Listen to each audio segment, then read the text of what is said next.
Hello and welcome to episode 2 of this FC25 Millwall Career Mode. Thank you to everyone that watched episode 1. We're back, episode 2. Again, post commentary today, but live commentary will be back in the next episode, hopefully tomorrow. First up, we're going to have Sheffield United away in the Carabao Cup. It will be a simulated game. Coburn wants to play, so we may give him a chance, but he will be on the bench because I want Imaku to play as much as he can. Sheffield United will be playing with a 4-4-1-1 formation. Have a number of good players. Obviously, we were in the Premier League last year. You've got Vinny Souza, O'Hare, really, really good players. Ahmed Hodzic, is he still there? Has he moved on? I'm not sure. I thought he moved on, but maybe that fell through. We are going to have a rotated team, as you just saw. We are going to simulate this match and play the 3 league matches today. Carabao Cup isn't really a priority. We did win our first round match in real life, but we did lose to Leyton Orient, and let's not speak about that performance ever again. It's a 2-2 draw, 4-3 on penalties. Joe Bryan missed his penalty, and disappointing that we are not going to be making it to the next round, but again, not a priority. We move on to the league matches. Harding got a goal, which is good to see. We did have, give a number of fringe players, or what are classed as fringe players, and run out anyways. Coburn got a run out. He's happy with the time that he got. I'm not sure how much he'll play. I really want to use him, but I'm just not sure. We have so many good attacking players at the team. Oh, I whistled. Up next will be Bristol City, who are currently in 21st place after a rough start. And you can see their fans are ready for it. Ashton Gate now in the game. It's so good to see more championship stadiums and all these stadiums and stuff added into the game. Obviously, not concerning. Obviously, there is a point that there are going to be a number of teams that aren't in there. But the more that get added, it's just overall the immersion is fantastic. Ashton Gate, first time for me seeing it in the game. I sort of obviously played there when I recorded this, but I didn't really pay attention, and I forgot to say it was Ashton Gate, to be honest. But now sort of looking at it back and watching it, it's good to see, and I've actually been there to see him before. They played a 4-2-3-1, Harry Cornick up top. Number of good players. Taylor Clark's decent. Sam Bell, Jason Knight. There's some really good players there. Luke Manelli, one to watch as well as Rob Atkinson. I can't talk. George Tanner, another one. Max Bird on the bench. Naki Wells always scores against me in FC or FIFA, always. We're sticking with our 4-2-3-1. Aziz is getting a play on the right. Watmore going through the middle. SA is on the left, I believe it said. However, that is not correct. SA is in the middle. Watmore is on the left. It said that. It's wrong. So ignore it, please. Ivanovic on the bench. Honeyman on the bench. I'm not sure what to do with Honeyman because he's a utility player, but not sure. It was one of the worst first half matches I've ever played on any FC or FIFA ever. Nothing. So we're going to jump straight to the second half. 60 minutes in, Langstaff will probably have first opportunity of the game. It's a good save by the goalkeeper. Comes out for Bristol City, who want to clear it away. Bell, a little bit of skill to cut inside. Defending here was awful. It's a shot and it's a good save by Jensen. Didn't have much to do in all honesty, but did bits and did what he had to do well up until this point. And good tackle there. What more? Looking to spread his legs a little bit. Cuts inside, trying to find Honeyman. Honeyman there, looking for the runner. Coburn is on. He's not the fastest, but he's very tall. Not bad on the ball as well. Right. What more? Back through to Honeyman. A little bit of luck there. Back to Coburn, gets the shot away, and saves. Another save by the goalkeeper. Probably had more time than he thought. Could have taken a little bit further forward and got the shot away closer to the keeper. But fair enough. There is one more minute to play in injury time, but that was that. It was an awful match, in all honesty, especially the first half. Came to life a little bit in the second half, but it's another point. A point away at Bristol City is not a bad point. We've got 4 points from our opening 6 potential points, and we will take that 100% of the time. They always say if you can win all your home matches and draw all your away matches, that's not bad. But 2 shots each team in that match. We had 31% possession. They absolutely dominated possession through the match. Just passed it and passed it and passed it. Kept going backwards as well, which was frustrating. But that's fine. Up next, we've got Hull, who are in third. And you can just see Team of the Week, Chris Bedia. Is it Bedia or Bedia? I'm going to say Bedia is in that Team of the Week, so he's going to be hard to play against. Joe Bryan wants to play. He will get a chance. And they play tiki-taka style of football, with Jones and McLaughlin the defensive players to watch out for. Abdulakir, one of the main attacking players to watch out for, but he's on there twice. He's so good, apparently. We just mentioned Bedia, and scored 2 goals in his last game, which will be why he made Team of the Week. One to watch. He's a very good player, so fingers crossed we can somehow contain him, but I wouldn't hold my breath. MKM Stadium. Another stadium in the game. Not a new one, I don't believe. This is one that has been in there for a little while, I'm pretty sure, unless I'm losing my mind. Longman on the left. Millwall on loan last year. Spent on loan last year at us. I'm not sure why I said Millwall on loan last year. Turned into Yoda for a minute. He is I really enjoyed watching him play, and he's someone that I may look to bring back to the club at some point. We've got some good players at the club in real life and in the game, but we can always improve. You know, we've got Aziz still playing on the right, Honeyman on the left with Watmore in midfield. SA is on the bench only because he's tired. His fitness hasn't regained, so he's really tired. So Imaku's going to get a nod up top for this one. Haven't used him yet, obviously simulated the game that he played. Looking forward to seeing what he can do. I really enjoyed using him in FC25, even though he was rated shockingly. And he's another one that's 61 rated, that's unfair. 15 minutes in, Hull are on the attack. Trying to find a way to put the ball into the area. There. Good skill, shot, and it's a good save by Jensen, who manages to get the ball under control the second time of asking. Saville to Imaku, looking to sprint away from his men. He's fast. He's good on the ball as well, he's strong. Tanganga out. Imaku's through, lovely ball through.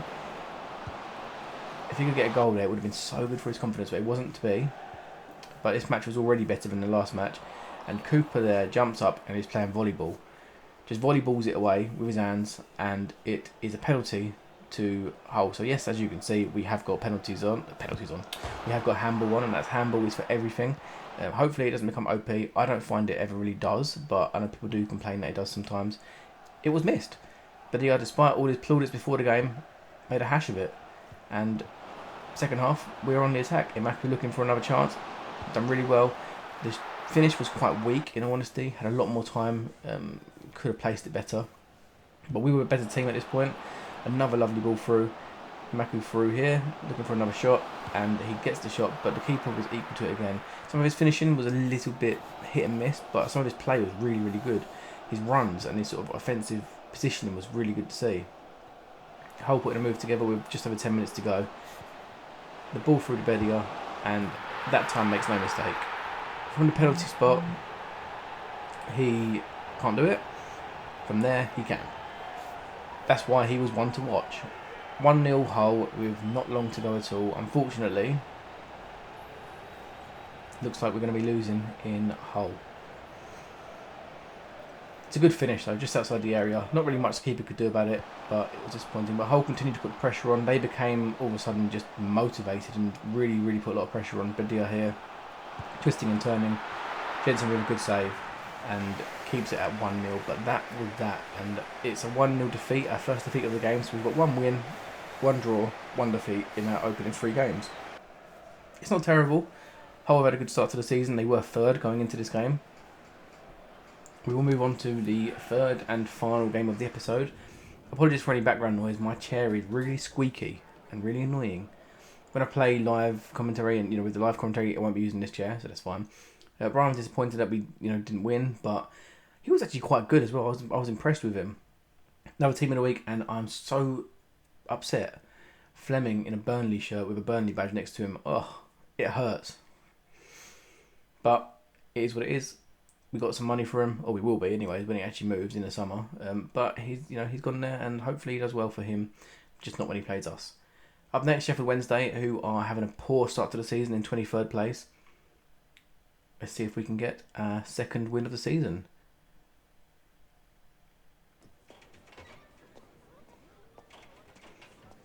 These graphics have really been missed. Just seeing these sort of things and hearing them, the gates squeak and stuff. It's just that whole immersion piece, isn't it? I know we keep going on about it, but it is that whole little bit of immersion, and just being able to enjoy the game and seeing all these bits. I know Den, like I say, isn't in the game in real life, but it just makes it feel like it is a little bit. With a little tifo there of Coops, legend. Hopefully he remains at the club for a little while.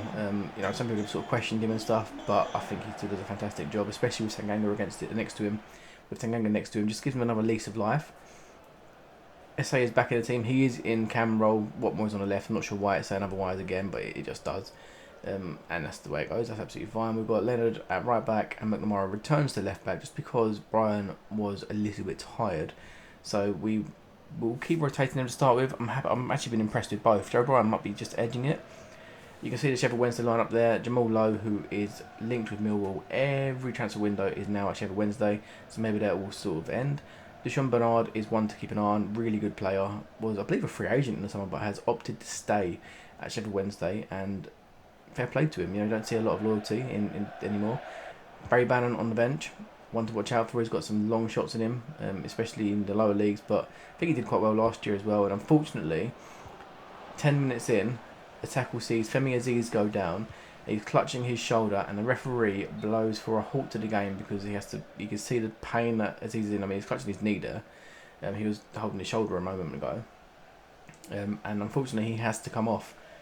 I'm glad to see that there's injuries to happen, because a lot of the time I've had to manually increase the sliders for injuries, because you just don't get any. You get like one in a whole save if you're lucky, or you get the odd stupid thing. And hopefully, though, you get a little bit more of a variety of injuries, because before it was broken toe, and the ball hit the Langstaff with a lovely finish, top right hand corner of the goal.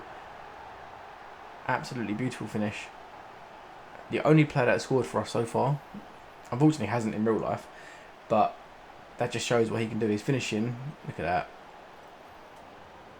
Pick that one out, Keeps. Not sure about the celebration though. Need to keep the momentum up, and 20 minutes gone. Really good start. Better than the last two games already, and happy with that. Denor out wide to Leonard, looking for Honeyman there. The simulation mode gameplay is so much slower than FC24 was, and it's just not arcade-like, it's more realistic. Este with a lovely chance there, and awful defending by Sheffield Wednesday with Langstaff there, and it is an absolutely sublime finish. The keeper got a hand to it. Should he have done better?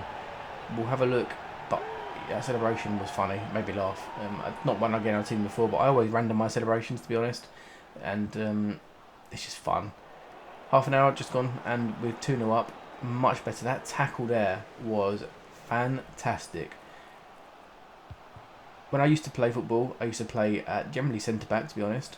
Sometimes centre midfield as well, more often than not with centre-back. Even on the tallest, it was more just because I just love getting in people's faces, I think.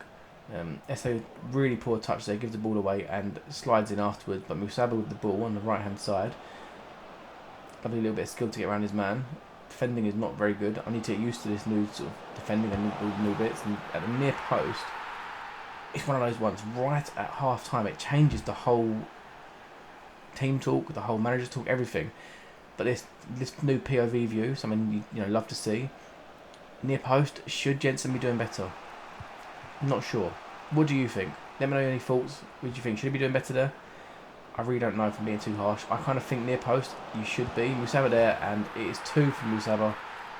Unfortunately, it's a 2-2 draw at this point. They've come back from 2-0 down, and that is disappointing for us to let a 2-goal slip. Nearly an hour gone. Need to get back into it. Second half, we just have not turned up. But what you can't say is that it's not realistic, because Millwall, whenever we go 1 or 2 up, it's not ending 1 or 2-0. Cooper. Musaba does well to get the ball with him. Musaba was just, I could not play against him. Ogbo with a shot, and this time Jensen does really well. May have been harsh against him earlier, so injury time is here in the end of time. Imaku looking for a ball through. Langstaff doing well, and just trying to get that space. Imaku and Langstaff link up nicely. Langstaff for the shot, and Charles denies him the hat-trick and denies us the 3 points as the referee blows the whistle. A lot of boos going on, which I think is slightly unfair, to be honest. I get it, but no. Not when we're only this early in the season. 2-2, it's a point again. We've only lost 1 match so far this season, and that to me is not too bad. A lot more entertainment in that game, getting used to it a little bit more, and looking forward to what's next. However, whatever is next, Femi Aziz will not be part of it for 2 months. It was a dislocated shoulder, so when he first went down holding his shoulder, he was right. His knee was just obviously cramp or something. Up next, we are going to have Luton, who are currently top in the league, I believe, followed by QPR in the London Derby, and then Preston North End. Shortlist is empty. It only appears in January. So in January, only appears in September. Sorry, in the 1st of September. So if you have any transfer suggestions, please let me know. Obviously, it's very early, but I'm just saying at any point. We have just set up our youth scouting. We're scouting in England and in Scotland, so we'll keep an eye on that. But look, thank you so much for watching. If you have enjoyed this episode, hit the like button, subscribe to the channel. We'll be back with live commentary from hopefully tomorrow, but whenever the next episode is, and let's get it.